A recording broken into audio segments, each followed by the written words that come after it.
Iglesia, nuevamente buenos días. Estamos otra vez acá conectados en la parte virtual. Hemos venido haciendo unos cultos presenciales, pero pues hoy hay mucha gente que está por fuera, entonces decidimos hacerlo presencial para que también esté usted de su comodidad, de su hogar, con su familia. Y no tengamos excusas de decir que no pudimos estar en culto. Hay muchos cultos a esta hora. Hay muchas reuniones donde se exalta a nivel mundial el nombre del Señor Jesús.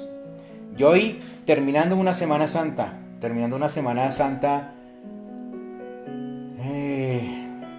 algo diferente, ¿no? Ya llevamos 2 Semanas Santas, algo diferente, la del año pasado y esta, donde pues están las restricciones, donde está el tema de bioseguridad, el tema de pandemia. Y gracias a Dios porque usted y yo estamos acá sanos. Nunca nos ha tocado, ya llevamos un año, gracias a Dios, sin que la pandemia lo haya tocado a usted. De pronto, cualquier otra crisis, pero Dios ha estado aquí y Dios está con usted.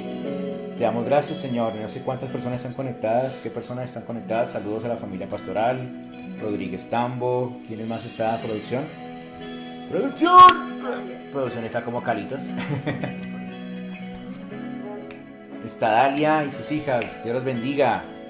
Gracias, Señor Jesús. Te honramos. Bueno, hoy vamos a hablar de un tema que es como casi obligatorio, ¿no? Entonces, la Semana Santa termina con la ¿qué? Con la resurrección de Cristo. Pero, de entre todo el proceso de Semana Santa, vemos cómo Dios quiere manifestar ese poder, esa misericordia a través de su Hijo Jesús. Y en su época no se llamó Semana Santa, sino pues fue la vida de Jesús, fue lo que pasó Jesús, fue lo que vivió Jesús para poder llegar a la cruz del Calvario. Y eso es lo que recordamos en esta Semana Santa, ¿no? La vida y pasión, ¿y qué más? Y muerte, hasta ahí llegó. Pero nadie habla de la resurrección. Hoy muchas iglesias están hablando de la tumba vacía, de que eso no es una tumba. Yo le puse como título, pues para no decirle la misma vaina, la tumba vacía, le puse ¿y dónde estás? ¿Y dónde está? ¿Y dónde está? Entonces, la celebración tradicional o la iglesia tradicional nos ha llevado siempre a ver que como que la pasión y la muerte de Cristo fue hasta ahí, ¿no? O sea, sufrió, vino, nació, padeció todo lo que tuvo que padecer, murió por usted y por mí en la cruz del Calvario y hasta ahí llegó. ¿Cierto? Eso es todo el énfasis que hace la Semana Santa en la iglesia tradicional. No hacemos énfasis en la resurrección, no hacemos énfasis en el milagro. Y en eso es lo que usted y yo creemos, en un Dios, en un Jesús resucitado. Ese es el énfasis de nuestra predicación, ese es el énfasis de nuestra palabra, de nuestro evangelio. Porque si Jesucristo no hubiera resucitado, pues no habría evangelio. Sería otro, seríamos por allá de mi amigo Mahoma o de mi amigo Alá, o estaríamos en otras cosas. Pero Jesucristo es Jesucristo porque resucitó. Y más adelante vamos a estudiar eso. Entonces, en estas fechas la iglesia tradicional nos lleva a eso solamente, a celebrar lo que fue la pasión y la muerte. Pero se nos olvida eso, que Jesús también resucitó y que ese es el milagro más grande que Dios hizo a través de Cristo Jesús, porque la resurrección abarca muchas cosas. La resurrección abarca muchos misterios para usted y para mí en una vida futura, en una vida más allá. O sea, después de la muerte, usted sabe que hay una vida, y esa vida es la que tenemos que decidir si la vivimos con el Señor o sin el Señor. Y es una vida que no tiene límites, sino es una vida eterna. Entonces, es impresionante ver cómo yo pensaría que hasta la tradición o Satanás utilizó eso para que se nos olvide que Jesús resucitó entre los muertos. ¿Amén? ¿Mi esposa va a decir algo? No va a decir nada por ahora. Entonces, vamos a leer Primera carta a los Corintios, capítulo 15, versículos 54 y 55. Allí el apóstol está haciendo referencia a que el sepulcro no pudo retener, que la muerte no pudo retener a Jesús, porque era impresionante. Pero vamos a leerlo. Primera Corintios. Vamos a leer del 54 hasta el 58. Vamos a leerlo en el nombre del Padre, del Hijo y del Espíritu Santo. Dice: cuando esto corruptible, está hablando al cuerpo, se haya vestido de incorruptible, o sea, hayamos sido transformados, y esto mortal se haya vestido de inmortalidad, entonces se cumplirá la palabra que está escrita. Sorbida es la muerte en victoria. ¿Dónde está muerte tu aguijón? ¿Dónde sepulcro tu victoria? Porque el aguijón de la muerte es el pecado y el poder del pecado es la ley. Pero gracias sean dadas a Dios que nos dio la victoria por medio de nuestro Señor Jesucristo. Así que hermanos, dice el apóstol, hermanos míos amados, estad firmes y constantes, creciendo en la obra del Señor siempre, sabiendo que vuestro trabajo en el Señor no es en vano. Entonces, el apóstol Pablo hace como la introducción, ¿no? Diciendo, ni la muerte fue capaz de retener al Señor Jesús, ni el sepulcro. Cuando Satanás logró convencer al pueblo judío, a los sacerdotes, a los escribas de ese tiempo, utilizando el mecanismo de los romanos que estaba, del imperio romano que estaba ejerciendo en ese momento, para que llevaran a Jesús a la cruz, para que mataran a Jesús, Satanás pensó que matando al Hijo de Dios se acababa el proceso, se acababa el plan, ¿cierto? Y resulta que ese plan, como veníamos diciendo, ese plan viene desde el año UPA, desde cuando Adán y Eva le embarraron a Jesús, ya estaban craneándose ese plan con Dios para redimir al pueblo, para redimir a su creación, para redimir ¿cómo se llamaría eso? A la creación exponencial que somos nosotros, por decirlo en mis palabras, que somos hechos imagen y somos hechos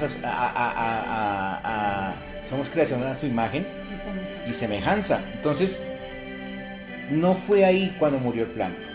El plan de Jesús no moría en la cruz del Calvario. El plan de Jesús no terminó en la cruz del Calvario. La cruz era necesaria, porque acuérdense que dijimos que Jesucristo vino a ser el sumo sacerdote, vino a tomar el puesto del sacerdocio, del sumo sacerdote que se presentaba cada año delante de Dios para traer expiación por los pecados de un pueblo que se la pasaba peque,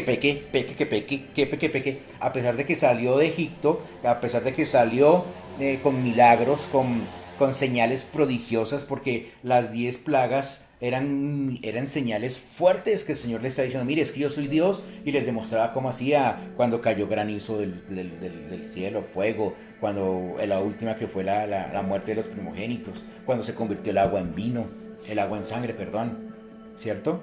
Cuando las langostas, todo eso eran cosas que Dios le está diciendo, mire, yo soy el que tengo el control de mi creación. Y yo quería sacarlos, y los sacó.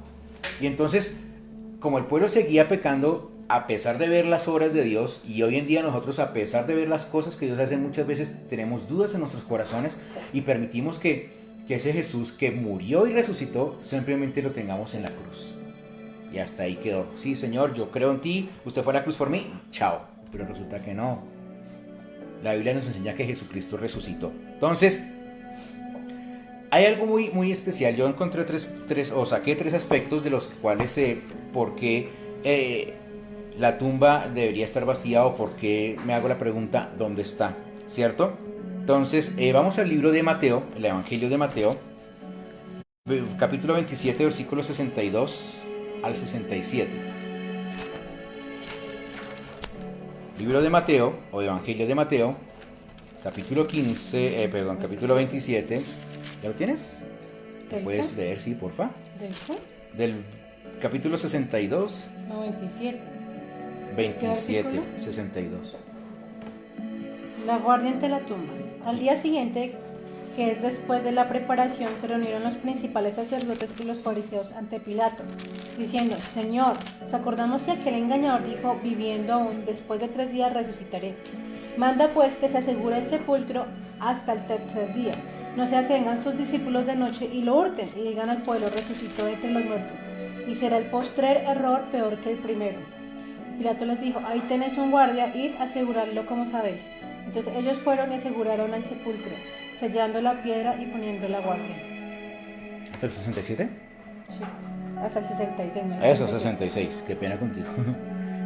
Entonces mire que el Señor Jesús ya había dicho es necesario que yo padezca esto. Recuerdo capítulos atrás les estaba diciendo a los discípulos, es necesario que yo vaya a padecer y a sufrir.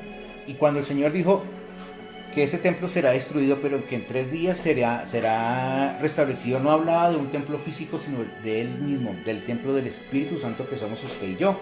Y en ese momento Jesucristo era el templo del Espíritu Santo. Entonces, ¿había preocupación? Sí, había mucha preocupación dentro de los sacerdotes de aquel tiempo de que esta profecía se cumpliera. Y mire que todo nos lleva y todo va relacionado a ver que la resurrección es un milagro sobrenatural en la vida de las personas, así como lo fue en la vida de Jesús. ¿Por qué? Primero, como dice el capítulo 27 del 62 al 66, los sacerdotes tenían miedo. ¿Miedo de qué? De que llegaran los discípulos y se sacaran el cuerpo de Jesús y llevaran y comenzaran a decir, sí, resucitó, resucitó, y comenzaran a predicar, ¿cierto? Y entonces quisieron, colocaron guardias. Pero a partir de eso colocaron en esa piedra pesada un sello, que ese era el sello de los romanos, que era un sello que no se podía quebrantar en ese tiempo. Persona que rompiera ese sello, pues le iba mal. Es como cuando usted se la lleva en su carro porque está mal parqueado y llega la grúa y ya cuando le ponen los sellos, usted no los puede quitar. Porque si usted llega a romper un sello de esos sin autorización de un juez, eso es cárcel. Eso es cárcel para nosotros. Entonces ese sello es parecido a eso. Y a partir de que ese sello del carro, para quitarlo después es un camello, esa vaina no sale.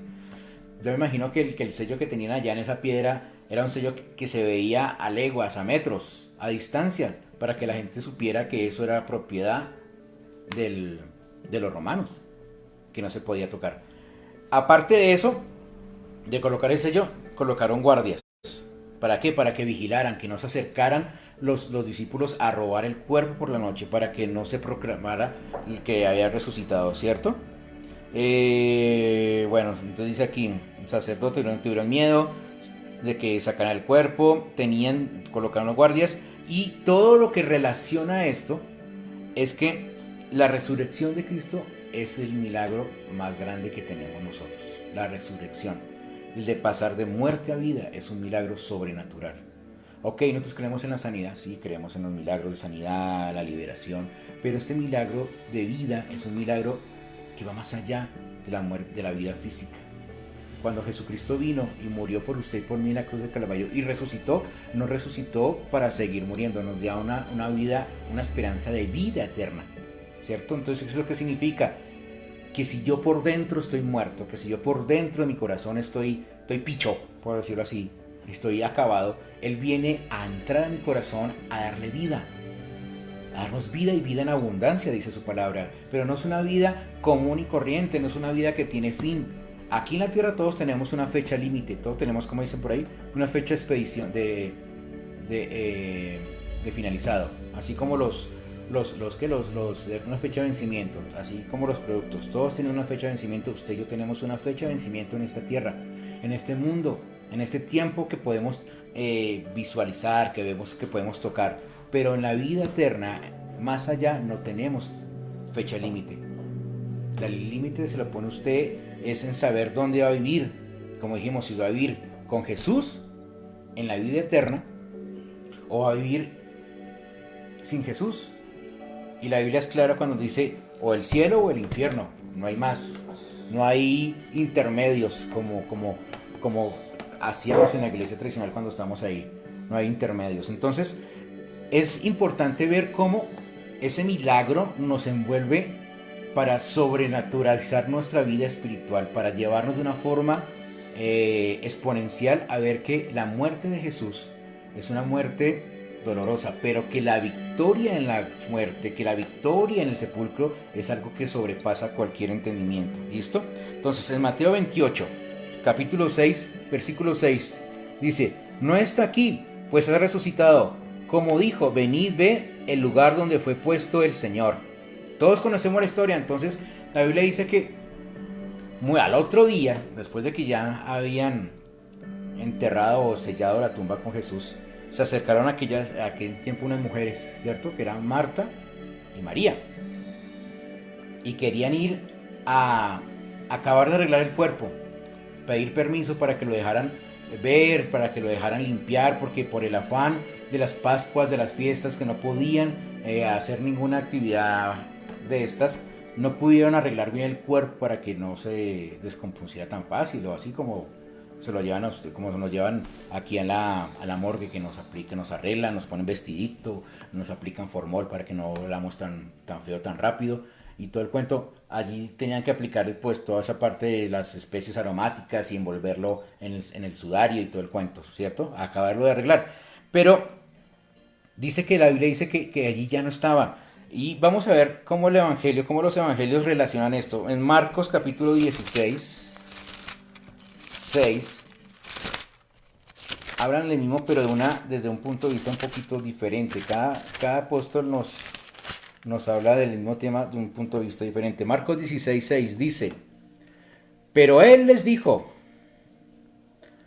no os asustéis, ¿buscáis a Jesús el Nazareno? El que fue crucificado ha resucitado, no está aquí, mirad el lugar en donde lo pusieron. ¿Quién está presentándose delante de ellos? Un ángel. Buena producción. Buena, Calitos. Un ángel. El ángel se presentó delante de estas personas y le dijo: no temáis. Yo me imagino la angustia, ¿no? Es como en estos procesos que hemos visto de COVID-19 y todo el proceso que lleva el de hacer del cuerpo, pues que no se lo entregan a los familiares, sino que tienen que quemarlo, envenenarlo y le entregan las cenizas. Y hemos visto muchos errores en ese proceso, ¿no? Hay personas, yo veía en el noticiero días atrás, recién que empecé eso, que habían entregado cuerpos a personas que no eran los familiares, se habían equivocado. Y ver cómo esa angustia de esa persona diciendo: yo quiero que me entreguen el cuerpo de mi papá, de mi familiar, para darle la sepultura que es, para poderlo despedir. Entonces, imagínense aquí estas mujeres cómo estaban: ay, se llevaron a Jesús, se llevaron el cuerpo, se desgarraban, lloraban, no, ¿qué irán a hacer? Y cuando el ángel les dice: no, es que Jesús no está ahí, a ver, despiertan, se les olvidó las promesas, él resucitó. Yo imagino que en su angustia, pues ellos se les olvidaron las promesas.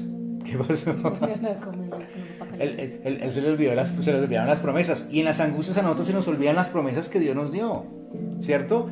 ¿Por qué? Porque estamos viviendo el presente. Y los apóstoles estaban viviendo el presente. ¿Y cuál era el presente que tenían en ese momento? Se fue Jesús. Y ahora, ¿quién podrá ayudarnos? Y se les olvidó que Jesús decía: yo resucitaré. Ahí mismo, Lucas capítulo 24, versículo 6. Lucas da una versión. Lucas 24, ¿sí? Lucas 24, 6.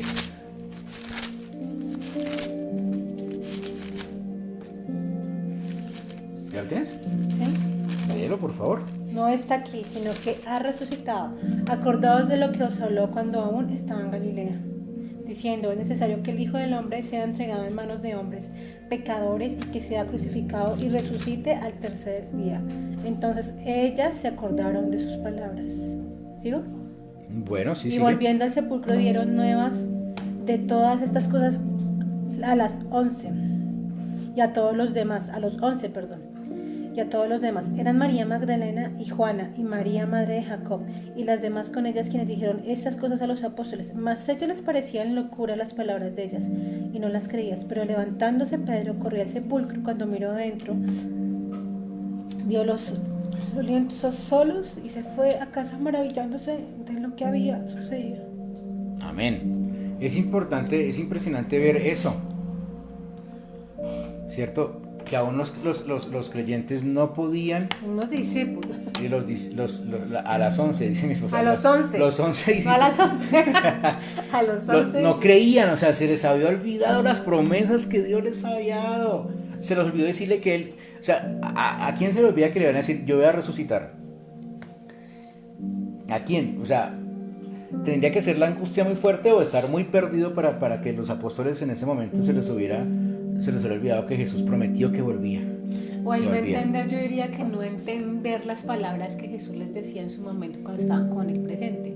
No entendieron a lo que él se refería. Yo creo que ellos se imaginaban otra cosa, porque si en el momento que sucedió creían que estas viejas estaban locas, es porque ellos no entendieron hasta que vieron que realmente estaba sucediendo, yo creo que sus ojos fueron abiertos. Amén, yo creo Su que sí. entendimiento todavía. Sí. En Juan capítulo 20, versículo 2 dice lo mismo, pero mire lo que dice Juan.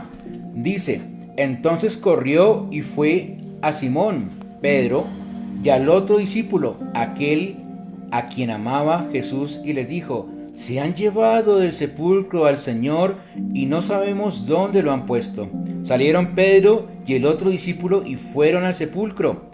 Corrían los dos juntos, pero el otro discípulo, como corría más aprisa que Pedro, o sea, Juan era más joven que Pedro por lo visto, y llegó primero al sepulcro. Y asomándose vio los lienzos puestos allí, pero no entró. Luego Luego llegó Simón Pedro tras él, entró en el sepulcro y vio los lienzos puestos allí, y el sudario que había estado sobre la cabeza de Jesús, no puesto con los lienzos, sino enrollado en un lugar aparte. Entonces entró también el otro discípulo, o sea, ya llegaron todos, que había venido primero al sepulcro, y vio y creyó. Ahí nos dimos cuenta que Tomás no fue el único que tuvo dudas, ¿cierto? Cuando Jesús resucitó y se apareció después, más adelante vamos a ver eso, a más de 500 y comenzó a aparecerse a la gente, ¿qué dijo Tomás? Bueno, si usted es Jesús, venga, déjeme meter el dedo ahí donde le metieron el clavito. Y Jesús le dijo, hágale, mijo, con confianza, que soy yo. Vimos que la duda se había también apropiado del corazón y de la mente de los discípulos. Ahora, si ellos tuvieron dudas, ¿cuántos usted y yo no tenemos dudas? ¿Cuántas veces la duda suya y la duda mía nos ha llevado a negar en nuestros corazones de que realmente Jesús resucitó? Que realmente la promesa o la victoria de Jesús estuvo en la cruz del Calvario. Y que se afirmó con la resurrección, dejando esa tumba vacía. ¿Cuántas veces usted y yo hemos permitido que la duda nos haga negar que realmente Jesucristo vive en nuestros corazones? Y nos llamamos cristianos. Y nos llamamos seguidores de Jesús, pero en nuestro corazón está esa duda que nos lleva a ser como los apóstoles en ese momento, a dudar, a olvidarnos, a ser ciegos de las promesas que el Señor tiene para nosotros. Es algo impresionante. Entonces, la tumba vacía significa que Jesús venció la muerte y también a Satanás, ¿cierto? Y nos lleva a ver algo muy impresionante. Yo puse aquí, y que los evangelios dan testimonio de que esa promesa se hizo visible. O sea que no valió de nada que los sacerdotes taparan la piedra, colocaran guardias, porque es más, hubieron testigos, los mismos guardias romanos se dieron cuenta que Jesucristo resucitó. La Biblia no dice qué pasó con ellos, pero yo me imagino que ellos tuvieron que haberse convertido al Señor, tuvieron que haber aceptado realmente a Jesús como Señor. Y la iglesia ha tratado de manipular, por decirlo en mis palabras, de que la resurrección no es más importante, que lo único importante es la muerte, y es lo que Satanás quiere que tengamos en nuestra mente, que Jesús murió. ¿Entiende? Que Jesús murió por usted, que Jesús murió por mí. Sí, Jesús murió por usted y por mí, porque Él fue el sacerdote, pero que Jesús resucitó por usted y por mí también es cierto.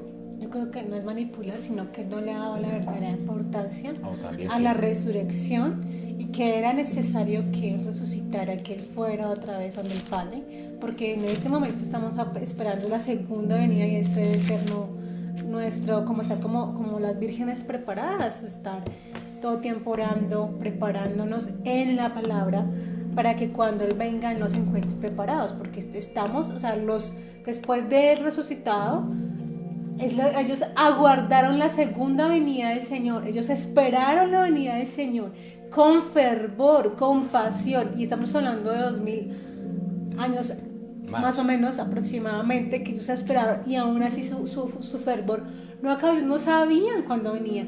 Nosotros a veces en este tiempo nos relajamos, no, eso más adelante. Como dice la palabra de Dios, la hora nadie la sabe. Amén. Nadie.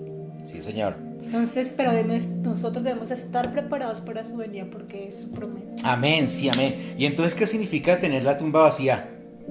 Ok, ¿dónde está? Pues es que Cristo vive, por eso la canción decía, Cristo vive, Cristo vive.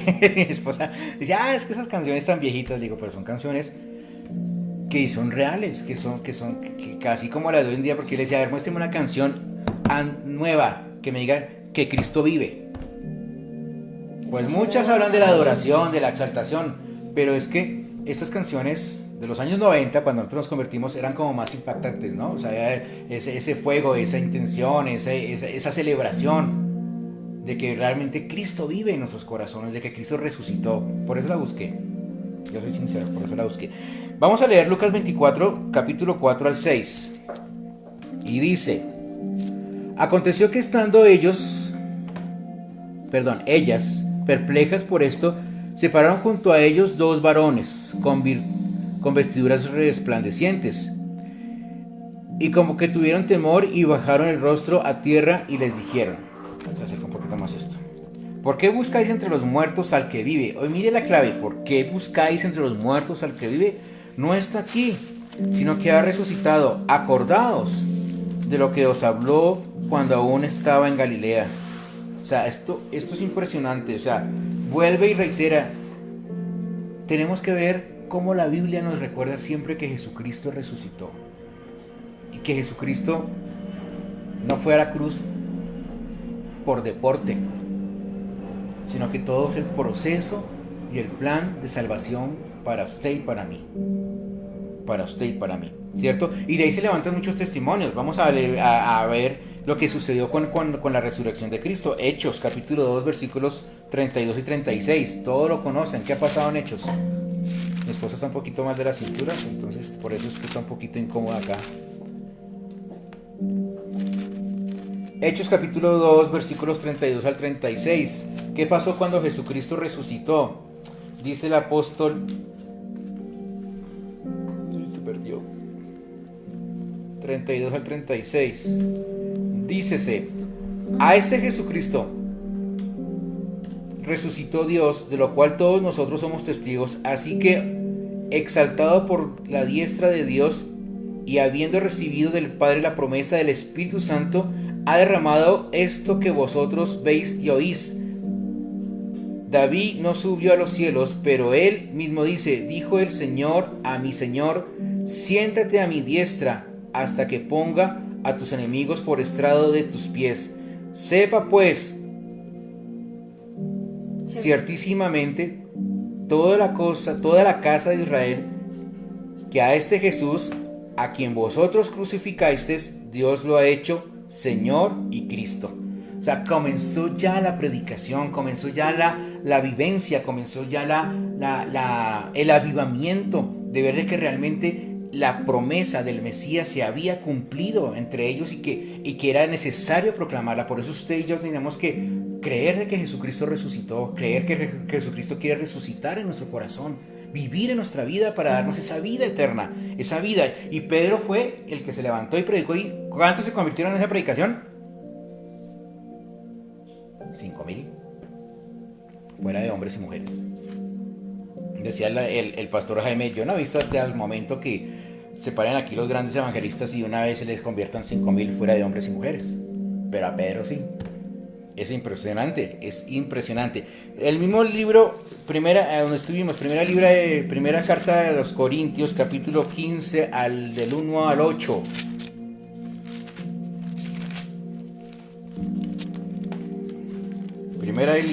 Primera carta de los Corintios, capítulo 15, del 1 al 8. Dice: además os declaro, hermanos, el evangelio que os he predicado, el cual también recibisteis, en el cual también perseveráis, por el cual asimismo, si retienes la palabra que os he predicado, sois salvos, y si no creísteis, es en vano. Primeramente os he enseñado todo lo que asimismo recibí, que Cristo murió por nosotros, por nuestros pecados conforme a las Escrituras, que fue sepultado y que resucitó al tercer día conforme a la Escritura, y que apareció a Cefas y después a los 12. Después apareció a más de 500 hermanos a la vez, de los cuales muchos viven aún y otros ya han muerto. Bueno, eso es lo que dice el apóstol Pablo. O sea, el apóstol Pablo, que no vio la resurrección de Jesús,